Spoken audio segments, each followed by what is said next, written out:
边会安置一只鸡，然后那只鸡我们就叫做叫鸡。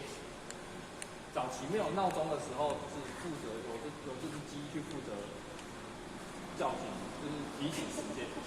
那它提的时候就是传闹钟，然后提的时候就是造船师傅就起来，又要上课。那造船师傅在整个造船的过程中都会住在柳营，对，都住在柳营，然后直到把这艘船造了。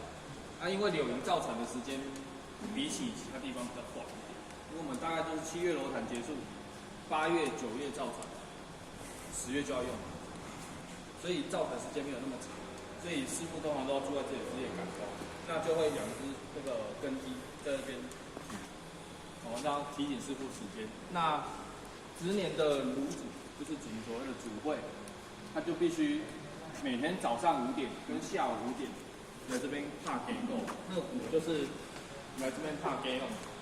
早上5点的时候就来打，敲锣跟打鼓，然后放鞭炮烧金纸，提醒这些师傅跟这些神明说，今天又要开始上工。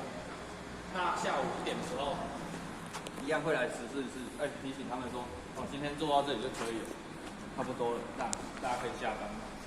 那因为整个坐船时间师傅都要在这边住，所以我们现在是安排师傅住在隔壁，小吉会另外搭一个寮给他们住这样。不一定，就看我们主要联络到人出发带的公版多少，不一定看什么。然后这是他们的设施。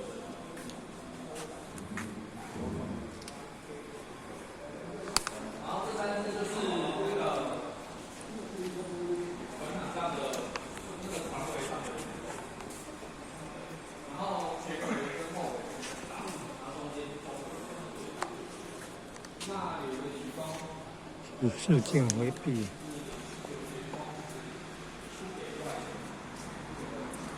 事件为弊。那最早是只有中尾有，前尾跟后尾是用那个风向导引，然后后来又改为前尾跟后尾都有。对，然后中尾这一支女工，就是以目前柳营制度跟以往的对照起来，都还是一样给炉主。如果它没有被烧掉的话，掉下来，它就是归炉主所有。对。所以外地人来抢一抢，我们还是会拿一支新的跟他换，把这工程上这支还是一样要让给炉主。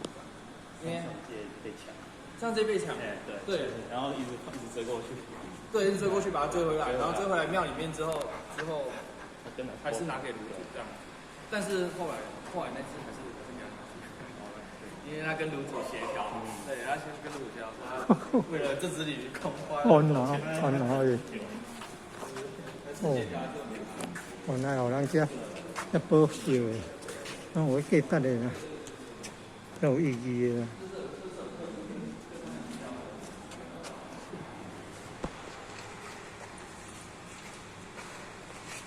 然后这边就是一样，然后我们的对联离宫。一样的对联，这里面大家可以看到就是有修改的。彩绘师傅写进去之后，对我们一定要照一个网站，对，还有所有，所以大家可以看到下来这是毛，毛。哇，大炮口。做的人只是提醒有一个这3个钢钉是要在柳营当地。其实不瞒各位，今天师傅在楼上，但是不要打扰。